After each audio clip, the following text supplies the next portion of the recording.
Ya, Sekretaris Dinas Aceh memastikan pasokan sembako untuk kebutuhan jelang puasa Ramadan aman terkendali.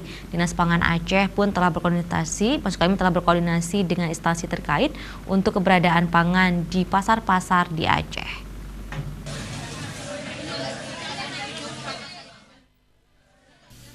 Dinas Pangan Aceh memastikan pasokan sembako menjelang puasa Ramadan aman dan cukup.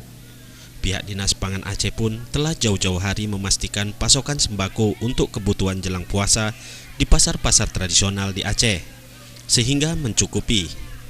Sebelumnya juga Dinas Pangan Aceh berkoordinasi dengan instansi atau lembaga lainnya seperti Bulog, Dinas Perkebunan dan Pertanian atau UPTD, serta Dinas Perhubungan untuk memastikan ketersediaan beras, telur ayam, minyak goreng, gula, dan tepung terigu, serta distribusi pasokan kebutuhan pokok berjalan dengan lancar ke Aceh.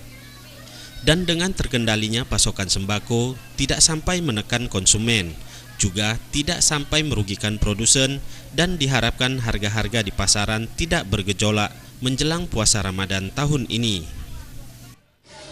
Terhadap pasokan pangan di Aceh menjelang Ramadan ini stoknya mencukupi, terutama menyangkut dengan beras, kemudian gula. Nah, itu mencukupi. Nah, untuk mengantisipasi itu kita menggunakan beberapa PUPM ya atau PUPM yang siap untuk menyediakan kebutuhan barang masyarakat. Itu PUPM itu di bawah binaan Dinas Pangan dan kita mengkoordinasi mereka.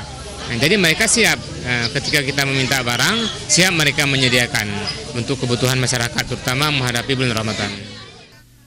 Ditambahkan Sekretaris Dinas Pangan Aceh, 2 pekan sebelum puasa Ramadan, pihaknya telah menggelar bazar atau pasar murah di sejumlah titik di Kabupaten Aceh Besar, Kota Sabang, dan Kota Banda Aceh. Hal ini dilakukan untuk meringankan beban perekonomian masyarakat, sekaligus menekan bergejolaknya harga mata barang kebutuhan pokok menjelang Ramadan. Tim Liputan Aceh TV.